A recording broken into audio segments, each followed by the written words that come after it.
வெளிநாட்டு முதலீடுகளை ஈர்க்கும் விதத்திலே கடந்த 30ஆம் தேதி ஜெர்மனுக்கு சென்று 26 புரிந்துணர்வு ஒப்பந்தங்களை கையெழுத்திட்டு கிட்டத்தட்ட 7020 கோடி ரூபாயும், அடுத்ததாக லண்டனில் 7 பெரிய நிறுவனங்களோடு கையொப்பமிட்டு கிட்டத்தட்ட 8496 கோடிகளை ஈற்று ஒட்டுமொத்தமாக 15516 கோடிகளை தமிழகத்திற்கு முதலீடாக ஈட்டிருக்கிறார். அதன் மூலமாக கிட்டத்தட்ட 14,000 பேருக்கு மேலான வேலைவாய்ப்புகளை தமிழ்நாட்டிலே உருவாக்க முடியும் என்று உறுதியளித்திருக்கிறார்கள். அந்த விதத்திலே முதலில் தமிழக மக்களின் சார்பாகவும் முக்குளத்தோர் புலிப்படை சார்பாகவும் எங்களுடைய மனப்பூர்வமான வாழ்த்துக்களை மாண்புமிகு முதலமைச்சர் அவர்களுக்கு நான் கூறுவதிலே பெருமகிழ்ச்சி அடைகிறேன். அடுத்ததாக வரக்கூடிய 2026 சட்டமன்ற தேர்தலையொட்டி கடந்த ஆண்டுகளாக தொடர்ச்சியாக தமிழகத்திலே பாஜக செய்யக்கூடிய அரசியல் சூதாட்டங்களை மையமாக வைத்து தமிழக மக்களுடைய விரோத போக்கிற்காக, தமிழகத்திற்கான விரோத போக்காக யோசித்து முழுக்க தமிழகத்தை புறந்தள்ளக்கூடிய செயல் திட்டங்களை அரசியல் மோசடியாக இங்கு இருக்கக்கூடிய சுயநல அரசியல்வாதிகளோடு இணைந்து தங்களுடைய RSS சித்தாந்தங்களை தமிழகத்திலே அரங்கேற்றுவதற்காக முயற்சி செய்து கொண்டிருக்கக்கூடிய அந்த பாஜகவினுடைய அரசியல் சூதாட்டம், தமிழகத்திலே பாஜக நடத்திய அரசியல் சூதாட்டங்கள் என்ற தலைப்பிலே நான் கிட்டத்தட்ட ஒரு 400 பக்கங்கள் அடங்கிய ஒரு புத்தகத்தை கடந்த 3-4 மாதங்களாக எழுதியிருக்கிறேன். அது நிச்சயமாக 20 தலைப்புகளிலே அது உள்ளடக்கமாக இருக்கும். அது முழுக்க கீழடியில் இருந்து, நீட்டிலிருந்து, விவசாயத்திலிருந்து ஒட்டுமொத்தமாக தமிழகத்திற்கு எதிரான திட்டங்களை செயல்படுத்துவதிலே மிக கவனம் செலுத்தக்கூடிய இந்த பாஜகவினுடைய முகத்திரையை கிழிக்கக்கூடியதாகவும், வரக்கூடிய 2026 தேர்தல் பிரச்சாரத்திலே மிக ஆழமாக, அழுத்தமாக, வீரியமாக அவர்கள் செய்த மோசடிகளையும் எடுத்துரைக்கும் விதத்திலே மக்கள் எளிதாக புரிந்து கொள்ளும் விதத்திலே அந்த புத்தகம் இருக்கும் என்பதையும், அந்த புத்தகத்தை வரக்கூடிய சில நாட்களில், சில மாதங்களுக்குள், ஒரு மாதங்களுக்குள் மாண்புமிகு தமிழக முதலமைச்சர் அவர்களுடைய முன்னிலையில் அதை வெளியிடுவதற்கு நான் திட்டமிட்டிருக்கிறேன் என்பதையும் இந்த நேரத்திலே தெரிவித்துக் கொள்கின்றேன். அடுத்ததாக அனைத்திந்திய அண்ணா திராவிட முன்னேற்றக் கழகத்தின் சார்பாக திருவாடனை தொகுதியிலே மாண்புமிகு புரட்சித் தலைவி அம்மா அவர்கள் வாய்ப்பு வழங்கித்தான். அம்மா அவர்கள் எனக்கு வாய்ப்பு வழங்கினார்கள். அன்றைக்கு அந்த வாய்ப்பை வழங்கியதற்கு முன்பாக என்னோடு பேச்சுவார்த்தை நடத்துவதற்கு அனுப்பப்பட்டவர்கள் 2. அதிலே ஒருவர் இன்றைக்கு எதிர்க்கட்சி தலைவராக இருக்கக்கூடிய எடப்பாடி பழனிசாமி அவர்கள், மற்றொருவர் ஒரத்தநாடு அண்ணன் வைத்தியலிங்கம் அவர்கள். இந்த இருவரும் தான் அன்றைக்கு அம்மா சார்பாக எனக்கு சீட்டு வழங்குவதற்கு அம்மா சார்பாக என்னை ஒரு ஓட்டலிலே சந்தித்து இறுதி பேச்சுவார்த்தை நடத்தினார்கள். அன்றையிலிருந்து தேர்தலிலே போட்டியிட்டு புரட்சித் தலைவி அம்மா அவர்களே நான் தோல்வியுறுவேன் என்று உளவுத்துறை மற்றும் மாவட்ட ஆட்சியர்கள் கொண்ட கருத்துக்களை கொண்டு எனக்கு முக்கியமானவரிடத்திலே அவன் தோற்று விடுவான், இருந்தாலும் அவனை கவலைப்பட வேண்டாம், நான் இருக்கிறேன், அவனை பார்த்துக் கொள்கிறேன் என்று சொல்லுங்கள் என்று எனக்கு உறுதியளித்த அந்த புரட்சித் தலைவி அம்மா அவர்கள் எனக்கு வழங்கிய அந்த காலகட்டத்திலே நான் அதிலே வெற்றியடைந்தேன்.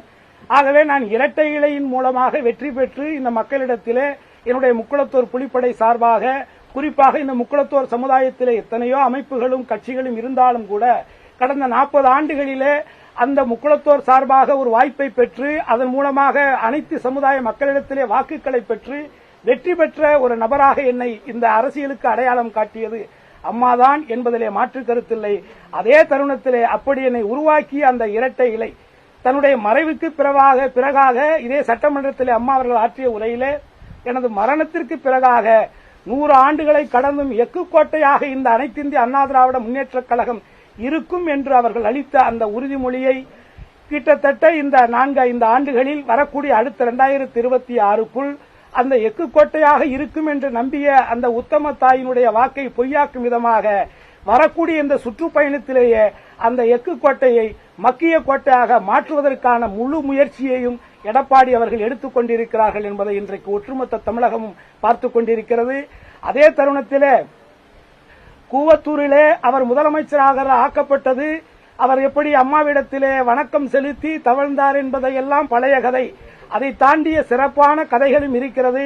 அவர் எப்படி அந்த கூவத்தூரிலே முதலமைச்சராக ஆனார், எப்படி தேர்ந்தெடுக்கப்பட்டார், அதற்கு என்னென்ன வேலைகள் நடந்தது என்பதை நான் இந்த நேரத்திலே வெளியிட்டாலோ சொன்னாலோ அது அரசியல் நாகரிகமாக இருக்காது என்பதை நான் உணர்ந்து மீண்டும் தேவைப்பட்டால் இதுபோன்ற இன்றைக்கு அந்த அறுவர் சந்தித்து அனைவரும் ஒற்றுமை அடைய வேண்டும் என்று சொன்ன கோரிக்கையை பார்க்கவே இல்லை என்று பச்சை பொய் சொல்லிய அந்த பொதுச் செயலாளர் எடப்பாடி பழனிசாமி அவர்கள் அன்றைக்கு கூவத்தூரிலே இந்த பதவி அவர் பெறுவதற்கு என்னென்னலாம் செய்தார் என்பதை காலப்போக்கிலே வரக்கூடிய காலங்களிலே சொல்லுவதற்கு தேவைப்பட்டால் சொல்லவும் தயாராக இருக்கிறேன் என்பதையும் இந்த நேரத்திலே உறுதியளித்து, புரட்சித் தலைவி அம்மா அவர்களால் கட்டி காக்கப்பட்டு புரட்சித் தலைவர் அவர்களால் உருவாக்கப்பட்ட அந்த கட்சியை இவருடைய சுயநலத்திற்காக சுயநலத்திற்காக தன்னுடைய கட்டுப்பாட்டிலே அந்த கட்சி மட்டும் இருந்தால் போதும், அந்த சொத்துக்கள் கட்சியினுடைய சொத்துக்களை நாம் அடைந்தால் போதும், தமக்கான தன்னுடைய சந்ததிகளுக்கான சொத்துக்களை கடந்த 4 ஆண்டுகளிலே அவரும் அவருடைய சம்பந்திக்காரரும்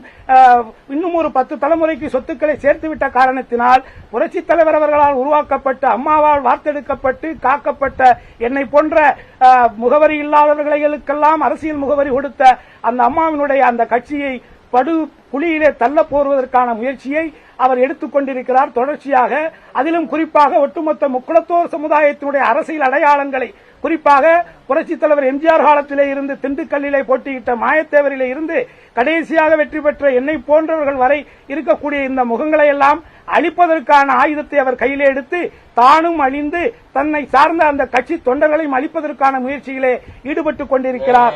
இதை அந்த கட்சியிலே இரட்டையிலே நின்று வெற்றி பெற்றவன் என்ற உணர்வோடு அந்த கட்சி, குறிப்பாக இந்த பாசிச சக்திகள் பாஜகவுடைய இந்த அரசியல் தமிழகத்திலே வேரூன்றிவிடக் கூடாது, அப்படி அது வேரூன்றுவதற்கு தடையாக எதிர்த்து நிற்கக்கூடிய திராவிட கட்சிகளில் மிகப்பெரிய கட்சியாக இருக்கக்கூடிய திராவிட முன்னேற்ற கழகம், அடுத்து அனைத்து இந்திய அண்ணா திராவிட முன்னேற்ற கழகம் போன்ற கட்சிகள் தன்னுடைய அடையாளத்தை இழந்துவிடக் கூடாது என்ற தமிழக மக்கள் மீது மண் மீதும் உள்ள அக்கறையின் பேரிலே நான் இதை பழனிசாமி அவர்களுடைய செயல்பாட்டை, குறிப்பாக செங்கோட்டையன் அவர்களை போன்ற மூத்த தலைவர்களை இன்றைக்கு கட்சி பொறுப்புகளில் இருந்து நீக்கக்கூடிய இந்த அதிகாரத்தை நான் வன்மையாக முக்குளத்தோர் புலிப்படை சார்பாக கண்டிக்கின்றேன்.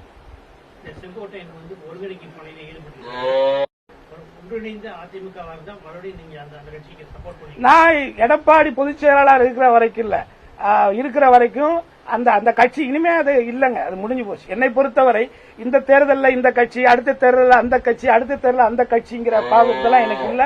நான் இந்த எம்எல்ஏ சீட்டுக்காகலாம் அதுக்காக கிடக்கிற ஒரு ஆளு நான் கிடையாது.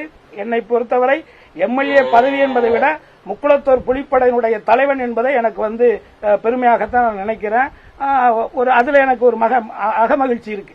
ஆகவே எடப்பாடி தலைமையில் இருக்கக்கூடிய அவர் ஒரு துரோகம் செய்யக்கூடியவர் சார். இந்த உலகத்தில் எதை வேணாலும் நம்ம மன்னிச்சிடலாம், ஆனா நம்பிக்கை துரோகத்தை ஒருபோதும் நம்ம ஏற்றுக்கொள்ளக்கூடாது, நம்பவும் கூடாது. குறிப்பாக தமிழக மக்கள் நிச்சயமாக அதற்கான பலனை அவர் வாழும் காலத்தில் அனுபவிப்பார் என்பது என்னுடைய கருத்து. என்னப்பா அப்பா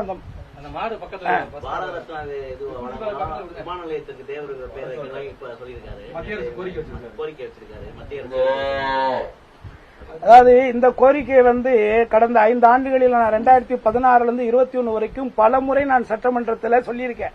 அப்பெல்லாம் முதலமைச்சராக இருந்ததே இவர்தான். நல்லா நீங்க புரிஞ்சுக்கணும். இதே சட்டமன்ற குறிப்பேட்டை எடுத்து பாத்தீங்கன்னா 2016 21 வரைக்கும் பல முறை நான் இந்த கோரிக்கையை வலியுறுத்தி இருக்கேன். ஆனால் அன்றைக்கெல்லாம் செவிசாய்க்காத இந்த எடப்பாடி பழனிசாமி இன்றைக்கு புதுசா அவருக்கு எங்க இருந்து வந்துச்சது?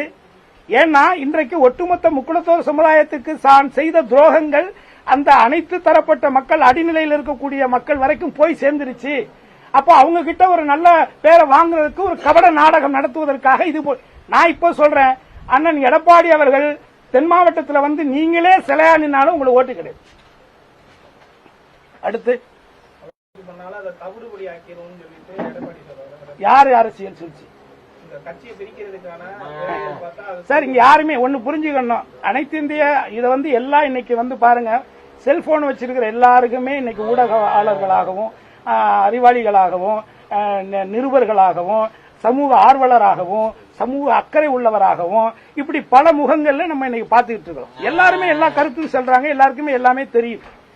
ஆனால் இவர் சொல்ற இந்த பேச்சுங்கிறது இது முழுக்க முழுக்க ஒரு சும்மா தான் செய்யற தவறுகளை மறைப்பதற்காக அந்த பழியை மற்றவங்க மேல போடணும்.